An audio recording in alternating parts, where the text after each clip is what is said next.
This happened a few winters ago. I had just finalized my divorce about 6 months earlier, and to put it lightly, I needed a reset. Christina, my girlfriend at the time, suggested we take a trip somewhere quiet, something different from the chaos I'd been dealing with. We found a rental on a lake in upstate New York, and I booked it for a week without much thought. The place was exactly what I was looking for. A modern but cozy house, positioned right on the lake, surrounded by woods, with only a handful of other properties scattered along the shoreline. Most of them were empty. It wasn't exactly peak season for lakefront living, but I welcomed that. I really just wanted to be as far from civilization as possible. The host wasn't going to be there, but he gave us some detailed instructions on where to find the keys and some info about the house. Standard Airbnb stuff. We arrived in the morning, and when we got there was a small package sitting on the front steps waiting for us. There was no return address, just a little handwritten note that said, "Enjoy your stay. Make sure to stay warm." That part was kind of cute. But there was something else in the package. A tiny box of matches. We figured it was some kind of welcome gift, a weird one, but harmless enough. Christina laughed and made a joke about how people from upstate have always been a little odd, and that was that. The next 2 days were exactly what we wanted. Long hikes through the snow, hot drinks by the fireplace, total peace and quiet. Oh, and I should probably mention that the snow had been steadily falling since we arrived. Not quite a blizzard because there wasn't that much wind or fog, but enough snow to make the landscape feel untouched. It was perfect. I think it's a good time to describe the layout of the house at least somewhat. The master bedroom, where we slept, was on the second floor. It had massive windows across from the bed that overlooked the lake. The roof, or at least the windows, must have been pretty thin because we could hear the patter of snowflakes from inside, which was a really nice touch. There was also a skylight so we could fall asleep to the beautiful sky and snow. Sometime after midnight, on the third night, I woke up to a sound. It was barely audible over the wind and the snow. The first thing I noticed was actually the storm. The snowfall had gotten considerably heavier since I had fallen asleep, and the outdoors was starting to resemble more of a blizzard. I shifted my focus back to the sound and realized why it stuck out. It sounded man-made, almost mechanical, unlike the natural sounds you'd expect to hear out in the wilderness. I quietly got out of bed, careful not to wake Christina, and made my way across the room. I looked out the window and saw the last thing I expected. A snowmobile moving slowly across the ice. I know it's not the most abnormal thing. People drive snowmobiles on frozen lakes all the time. But I was just so confused given how late it was. Visibility wasn't great, but I could still make out the shape. The driver was moving cautiously, then suddenly stopped entirely. I watched as the person climbed off and started waving their hands like they were in distress. It looked like they were shouting, but I couldn't make out what they were saying. To my horror, I realized they were facing in the direction of our house. Did they know we were there? Impossible to tell. Either way, they looked like they needed help. I woke Christina and told her what was happening. Then I got dressed, went downstairs and stepped outside onto the deck. It was freezing even with layers. As soon as I opened the door, I got hit with another surprise. The person on the ice was a woman. I could tell because she was shouting for help, saying thank God someone's there, and repeating that she lost her little boy somewhere in the snowstorm. It sounded like she was crying, borderline hysterical. It wasn't a question of whether or not I'd help. If there was a child out there in that weather, all alone, they weren't going to last long. I laced my boots and made my way toward the lake, telling Christina to stay inside. As I approached the woman, I started to make out more details. She was bundled in a thick fur coat and her hair pulled back into a tight braid. The ice was completely solid, so I started to relax a bit. There wasn't a chance that little boy could have fallen through. As I got closer, she started saying that he had run away from home and that she was looking for him. That gave me pause. I had expected her to say something like he had fallen off her snowmobile and she hadn't noticed. Then I realized how ridiculous even that story was. How do you not notice your own kid falling off a snowmobile? Adrenaline clouded my judgment because I hadn't even thought about it until then. I was just about to ask her for more details when she said something that literally made me freeze. She asked if I still had those matches. I could tell she was smiling for a split second. I had no idea what she was talking about, and then it all clicked at once. The matches, that package from the first day, the note she had left. It was not our host. Before I could react, she reached into her coat and pulled out a gun. She demanded my wallet and phone. I gave them to her. I had no other choice. The whole interaction happened in less than 30 seconds. Without another word, she climbed back onto the snowmobile and disappeared into the whiteout. As she sped away, I ran back to the house shouting for Christina to call the police. She was already on the phone when I got back. I locked the doors and paced the room, still shaking, half expecting to see that snowmobile circle back. The cops showed up about an hour later. By then, the fresh snowfall had already covered any tracks. Christina was hysterical, but I was mostly angry. I had come here for peace. There was hope, though. I expected the police to at least find the snowmobile abandoned somewhere. Unfortunately, I was wrong. They searched and only found an old boat ramp on the far side of the lake. I was furious, but my parents' Airbnb host refunded the trip. He sounded genuine on the phone and confirmed he knew nothing about the welcome package, but something didn't sit right. How could that woman have known we'd be staying there? And why go to such lengths just for a simple robbery?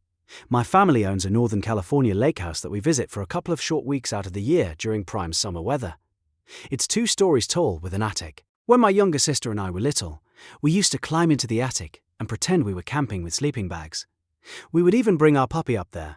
There was one small window in the attic that we would peer through to look down at the lake. We always got a kick from watching people. In our early teenage years, we got a bit too big for both of us to stay in the attic comfortably, which put an end to our sleeping bag antics. Looking back, it was a little sad, but everyone has to grow up eventually. When our grandparents died, my parents inherited the remainder of their furniture. We had some space to fit the bigger pieces, but the attic ended up stuffed with smaller hand-me-down items. My parents didn't really have the heart to get rid of any of it, as it was all they had left of my nana and pop. It felt bittersweet putting all of my grandparents' stuff up there, but reassuring to know that little pieces of their most cherished items were still watching over us in a way. That whole period honestly felt like the ending of my childhood, and I bet my sister would agree. As we got older, it got harder for my family to make it out to the lake house due to my studies and my parents' work. At best, we could all maybe get a singular week off for a family trip, but nothing beyond that. My parents didn't really want to rent it out during the many months we weren't there because they were scared of getting their antiques ripped off or broken by sketchy tenants. So for most of the year, it was mostly abandoned, only really being kept up by landscapers my parents had to deal with. But a few years back, they met a local elderly veteran, now working as an antique craft restorationist, and eventually signed a year-long lease with him, trusting him not to rough up the place. He was a small, disfigured man with white hair and one of those gruff, greasy beards. We all thought he looked a bit bizarre, with a gravelly, off-putting voice to match. But my dad bonded with the guy over his military background. Dad told us reassuringly that none of us understood what it was like to lay your life down for your country, and that guys like him were deserving of a good deal on a place to stay. We didn't have a say in what Dad decided, but I can tell firsthand that this elderly man seriously creeped me out. Besides that, we were all a bit sour about Dad signing the lease because it meant we wouldn't be able to visit the lake house in summer. My parents could use the extra cash while putting us through college, so my sister and I got over it. They trusted him to keep the place from burning down, and they would periodically check in through landscapers. These indirect check-ins seemed like the perfect solution. We stayed out of his way, but still got peace of mind. You might call that a little invasive, but the guy was getting a great deal on the place anyway. An elderly, crusty man in his twilight years couldn't care less about occasional questions from laid-back landscapers. It wasn't like he could physically keep the lake house in shape by himself, Dad reasoned. His rent at least covered maintenance. Despite it seeming like he was a decent tenant, that all went out the window when maintenance guys pointed out his predatory behavior to my mom over the phone. They told my mom that while doing landscaping for the neighbors' yards, they'd often spot him sitting weirdly on the porch, staring at children by the lake. They said they'd caught him doing other things too that I don't really feel comfortable repeating. My mom was a real saint and absolutely loathed the idea of a disfigured old man eyeing children while being a tenant in her beloved lake house. For months, she talked Dad's ear off about it. He finally couldn't take it any longer. I still remember Mom screaming at him about how irresponsible it was to be accommodating a potential predator. Dad finally cracked when the end of the year-long lease came. He tried to let the man down easy, respecting him as a veteran. Dad lied, telling him that they planned on having some work done on the house that would leave him without electricity or plumbing for a few months. The man left without much fuss. It wasn't like the money my parents made from him was great. They assumed he'd find another spot just fine. Mom told Dad to stop worrying so much. She wanted him out as quickly as possible. We even paid the landscapers a little extra to help him grab his belongings. Admittedly, I was kind of happy to see him gone. It had always felt weird that someone so strange had basically unlimited access to our house anyway. About a year after that, my younger sister graduated college. My parents seized the opportunity, clocked in their sick days, and flew us out for a summer trip at the lake house. My parents had recently gotten a black lab mix named Bear, who my sister hadn't met yet, so she was especially thrilled. By the time we made it to the house, the sun had just started setting. We decided to leave Bear inside while we grabbed dinner in town. The house was not stocked with groceries, so we didn't have another option. Before we left, I noticed Bear acting strange. His ears were perked up, and he kept pacing as if waiting for something. I figured he was just tired from the long trip and brushed it off. We weren't gone long, just enough time to eat and let the heat die down. But when we stepped back inside, something felt off. Seriously off. Before I could say anything, I saw Bear sprawled out at the foot of the stairs, panting hard. My sister screamed, and I realized there was blood smearing the floor beneath him. My mom immediately pulled out her phone, presumably to call 911. Without a word, my dad made his way into the kitchen and grabbed a knife. I followed suit, and the two of us slowly made our way around the house, searching for the intruder. By the time we made it to the top floor, my dad motioned for me to stop. It took me a second, but I ultimately realized what he was looking at. The attic hatch was open. It wasn't wide open, just cracked, but enough to see the faint glare of a flashlight shining down. I'm not proud to admit it, but I was petrified in fear in that moment. If it weren't for my dad, I don't know what would have happened. Without hesitation, he yanked the hatch and started bounding up the ladder. I didn't follow this time. I was too scared. I listened, expecting to hear some kind of fight, but no such sound came. A few moments later, my dad climbed back down the ladder, seemingly calm. He whispered to me that it was our old tenant, and I could tell he was torn about what to do. My mom eventually came running up the stairs, and when she found out what was going on, she started screaming at the top of her lungs. The house was not stocked with groceries, so we didn't have another option. Before we left, I noticed Bear acting strange. His ears were perked up, and he kept pacing as if waiting for something. I figured he was just tired from the long trip and brushed it off. We weren't gone long, just enough time to eat and let the heat die down. But when we stepped back inside, something felt off. Seriously off. Before I could say anything, I saw Bear sprawled out at the foot of the stairs, panting hard. My sister screamed, and I realized there was blood smearing the floor beneath him. My mom immediately pulled out her phone, presumably to call 911. Without a word, my dad made his way into the kitchen and grabbed a knife. I followed suit, and the two of us slowly made our way around the house, searching for the intruder. By the time we made it to the top floor, my dad motioned for me to stop. It took me a second, but I ultimately realized what he was looking at. The attic hatch was open. It wasn't wide open, just cracked, but enough to see the faint glare of a flashlight shining down. I'm not proud to admit it, but I was petrified in fear in that moment.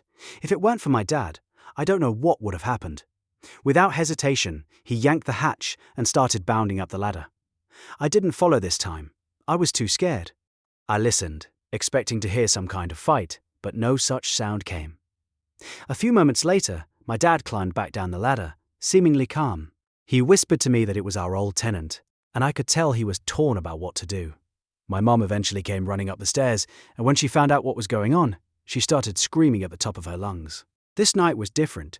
It was just the two of us having a chill night. I had just broken up with my girlfriend of 3 years and was in dire need of some bro time. We were having a few beers on the dock when I noticed a light flicking across the lake. At first, I thought it was the sun reflecting off something, but even when I moved my head, it was flashing, turning a light on and off repeatedly. James and I focused on it. The flashing followed a pattern: 3 short bursts, 3 long bursts, then 3 short again. James said it was Morse code. I didn't believe him, but he knew SOS. I called BS and pulled out my phone. But he was actually right. The flashing continued for about a minute before stopping abruptly. We had been staring at it the whole time. Could have been a joke, but there was also the chance someone was actually in trouble.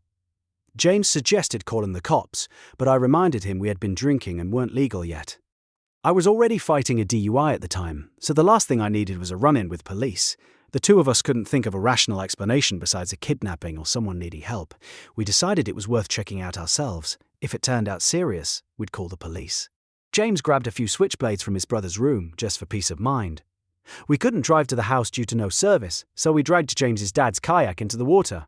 At first, it was funny, an adventure, but the further we got onto the lake, the quieter it got.